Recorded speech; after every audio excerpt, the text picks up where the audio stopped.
welcome back to my channel. For my returning subscribers, thank you for always returning. And if this is your first time on this channel, I hope you like it here. Thank you for visiting. I hope that you become a returning subscriber as well. And this is a key to subscribe if you haven't. This is African Cyber Girl. She is on a journey from zero to Cyber Shield. So if you haven't subscribed to this channel, please do that. This is a cue to do that. Turn on your notification, your post notification, so you'll be the first to know when I put out a new video, and then we can learn together how does that sound. So today we are actually going to be enabling Microsoft Defender for Cloud for an SQL. Okay. But before we do that, we're going to do a little exploration on the Microsoft Defender for Cloud, right? Okay, so this is my account, and you just come straight down here. You can see Microsoft Defender for Cloud. Okay. And you can, check out security posture around this area. You can also check it down here. So this is our security posture.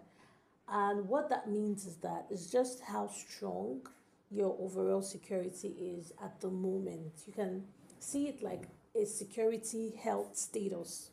For now, I have zero critical recommendations, zero attack parts. I have zero overdue recommendation. That's because this is a naked account. I don't have so much in it. I usually delete my resources after I'm done. So, but at the moment, let's check what we can and we cannot do. But that aside, Microsoft Defender for Cloud, what do you think it is? It has a fancy name, Microsoft Defender for Cloud. So you can look at it like, yeah, that's like a Microsoft service that defends the cloud. That's one nice, playful way to put it. But what an expert would say is that it's a cloud security management service, right? That helps you see the risks, fix the weak spot, and then protects your workload across Azure, across AWS, right? Surprisingly, that's one first time we're finding out that this extends all the way to AWS and even Google Cloud providers. The reason why I said it's surprising to me is because this is a Microsoft service, Microsoft Defender for Cloud, and I just cannot wait to do so many things in this. And when we come over to the environment settings rather, let's see what we can. We're gonna try to see some of the services that we could, enable, or what we can enable based on the subscription that we have, so that we would know that, okay, this is what we have available to us, right? Okay, so we can see here that the Defender for Storage Classic per transaction plan will no longer be available for new storage accounts and subscription.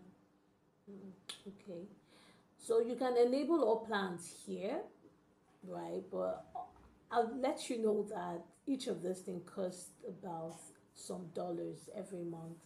So this is about $15 every month if you enable the app service. If you enable the servers, right, you have 3 servers and you pay $15 per month. For containers, this is how much you get to pay for containers. For storage accounts, this is how much you pay. For AI services, quite affordable, not even up to $1. Good. And then this is what you get for Key Vault. That's amazing. So you can choose to enable. Let's try to enable servers. Oh, I could. I think I can do this, but I'm going to be charged this every month. So I'm not going to do that, right? So this is app service. This is already enabled by default on my account.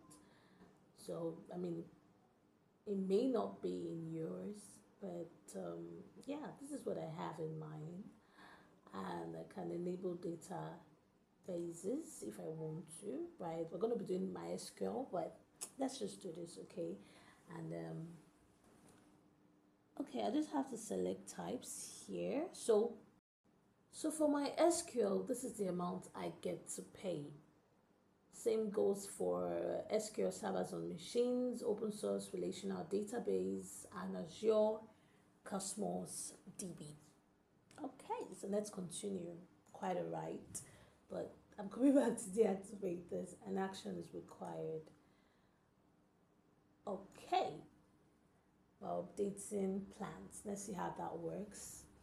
So while this is updating, we'd like to proceed to create the MySQL, and then we'll enable Microsoft Defender for Cloud so that we can see our risk and fix our weak spots. Okay, so I'm coming over here. How's that going?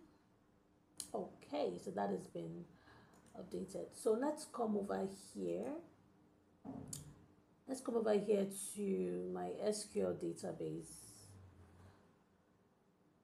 You can save edits. Why is that? Okay.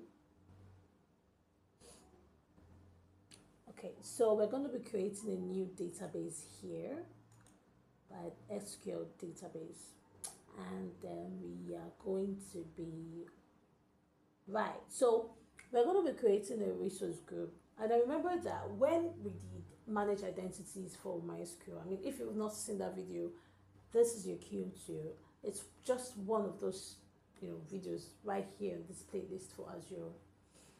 When we did manage identities for MySQL, we noticed that the region that I had at default is East US, right? But we had to change region because of some of the things that we had to, create, which is like our servers and the rest of it. So I would like to create a resource group first so that I can put it in the region that would, would just be uniform in everything, and we can go on from there. So this is my region, my resource group, apologies, and I would like to give this, let's say, Microsoft Defender for Cloud, then RG. That's what I want to give it, and I'm changing this region to West US 2. So that's the region that we're going to be working with all through this hands-on, and then we review and create. Okay, so now that our resource group has been created, the next thing we are going to be doing is now MySQL. So come over here to Azure SQL Database and come here to create. Anyway, you may want to do that. I mean, that's left for you to decide. So, yeah, that subscription, and then this is the resource group we just created. We do not have a database, or you know what, let's give this a database name of AC, that's Microsoft Defender. Okay, Defender for Cloud Database. This is the name that I want to give it. And our server, as of this moment, I don't have an existing server, so I'm going to be creating a new one. And this server here, I'd like to give this server Defender for Cloud server. Okay. Oh, it's already in use. So let's do an extra hour. Let's see. Okay, that's good. So for, yeah, you can see that this particular region does not have access. So we have to change this region to West US 2. And hopefully that should have some access. Yeah, we're good to go.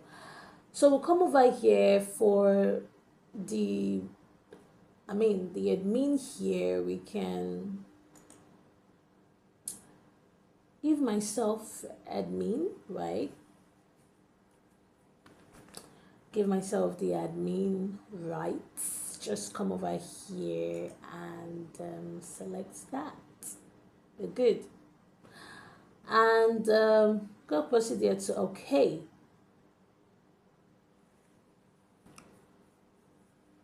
So now that has been created, our server has been created quite all right. I mean, this wasn't there before, but we can see that it is there now. And we proceed to our workload should be in production, right? Let us see what next we need to do. Yeah, a database we have to configure. Although we can skip this, but let's do it. So we configure a database here. Okay, and right, a service tier will do. I think let's do basic. Yeah, basic for less demanding workloads, and we can reduce this to 1, and then we apply, just like the way that we did in the managed identity, and we can do this to locally redundant. And then we move to networking.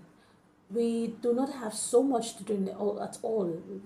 I don't think we have anything to do here. Connectivity method, connection policies, all of those things would not, be necessary.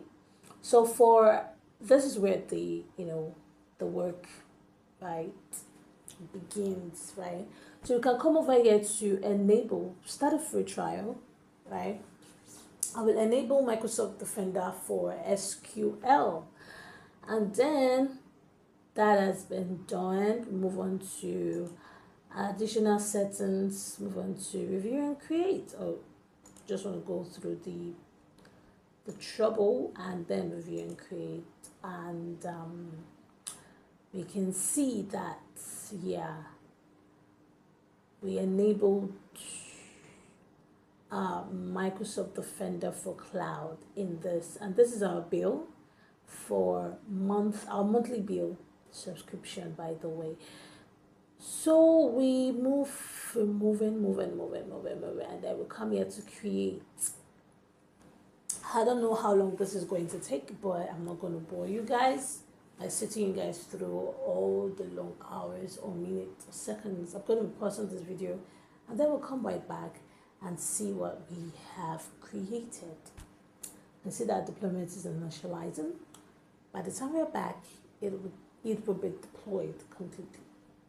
All right, we can see that our deployment is complete. So we'll go over to resource and we can check out what we have been doing, or what our Microsoft Defender for Cloud would be displaying for us. So let's go over to security and let's see Microsoft Defender for Cloud. Although there's nothing currently in this database, but the idea that you're capable of doing this is amazing.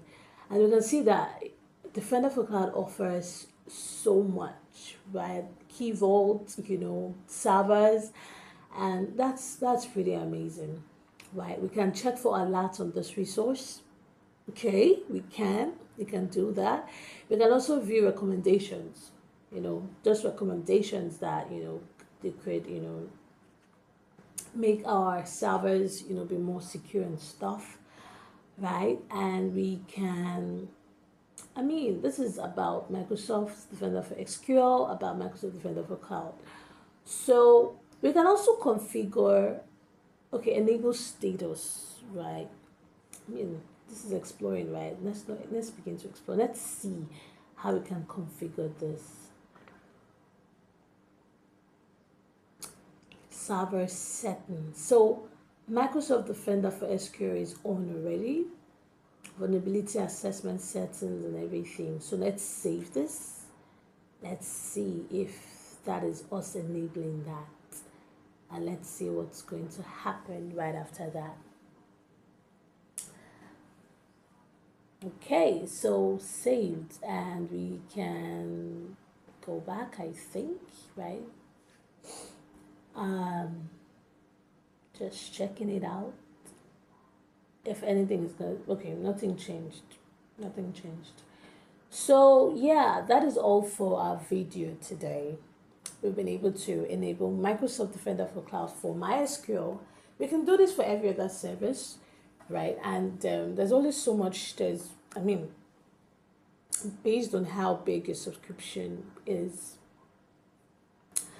you can do so much, Basically, you can do so much with this. You can enable Microsoft Defender for Cloud on your other services, and you can just come over here on that security in the service and just check for security alert, any findings, and possible any recommendation from Microsoft Defenders. And we will draw the curtains from here. So if you stayed right to the end of this video and you've not subscribed to this channel, please subscribe, right?